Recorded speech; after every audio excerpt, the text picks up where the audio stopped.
ಕಾರ್ಯಕ್ರಮವನ್ನು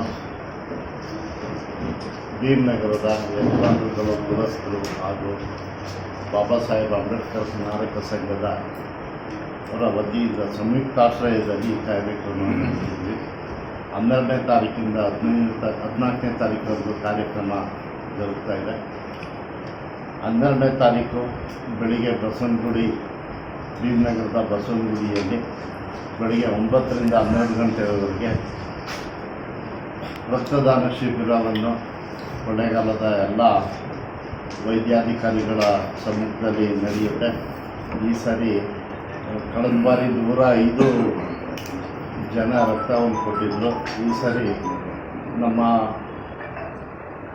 ಇಚ್ಛೆ ಏನಿದೆ ಅಂತಂದರೆ 135 ಜನಕ್ಕೆ ಬಾಬಾ ಸಾಹೇಬ್ರದ ಎಷ್ಟು ಬರ್ತ್ಡೇ ಆಯಿತೋ ಅಷ್ಟು ಜನರ ಹತ್ರ ನಾವು ರಕ್ತದಾನ ಶಿಬಿರ ಮಾಡಬೇಕು ಅಂತ ಒಂದು ಯೋಜನೆಯನ್ನು ಹಾಕೊಂಡಿದ್ವಿ. ಅದನ್ನೇ ಭೀಮನಗರದ ಮಕ್ಕಳಿಂದ ಸಂಜೆ 6 ಗಂಟೆಗೆ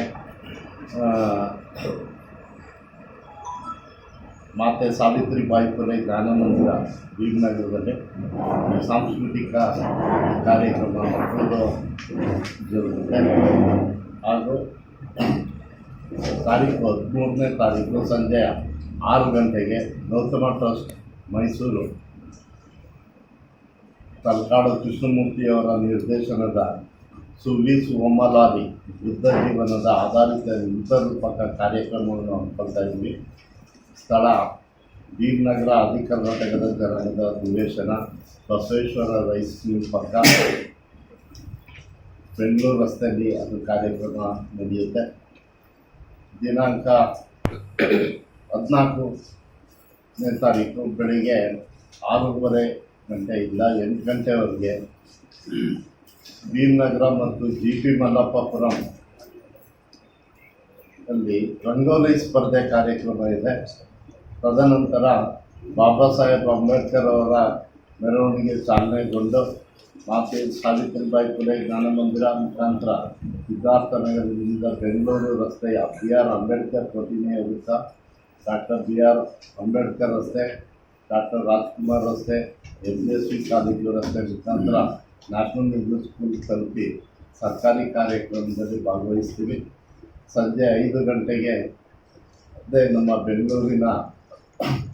ಬೆಂಗಳೂರು ರಸ್ತೆಯಲ್ಲಿರ್ತಕ್ಕಂಥ ನಮ್ಮ ನಿವೇಶನದಲ್ಲಿ ಸಂಜೆ 5 ಗಂಟೆಗೆ CM ಕೃಷ್ಣ ಅಧ್ಯಕ್ಷರು ಡಾಕ್ಟರ್ BR ಅಂಬೇಡ್ಕರ್ ಸ್ವಾಭಿಮಾನ ಜಾಗೃತಿ ಅಭಿಯಾನ ಸಮಿತಿ ಕರ್ನಾಟಕ ರವರಿಂದ ಅಂಬೇಡ್ಕರ್ ಅವರ ವಿಚಾರಧಾರೆ ಕುರಿತು ಒಂದು ಉಪನ್ಯಾಸ ಕಾರ್ಯಕ್ರಮ ಇರುತ್ತೆ.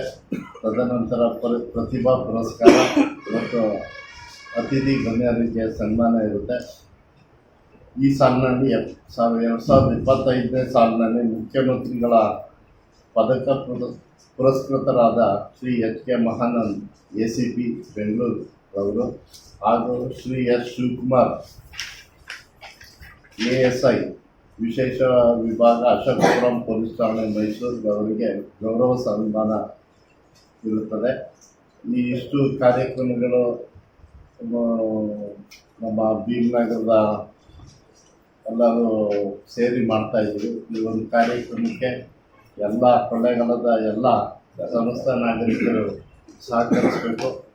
ಎಲ್ಲ ಗ್ರಾಮಾಂತರಗಳು ಜನರು ಸಹ ಈ ಒಂದು ಸಂಘ ಸಂಸ್ಥೆಯರು ಮತ್ತು ಯಜಮಾನರುಗಳು, ಕುಲಸ್ತ್ರೀಗಳು ಎಲ್ಲರೂ ಭಾಗವಹಿಸ್ತಾ ಇದ್ದಾರೆ.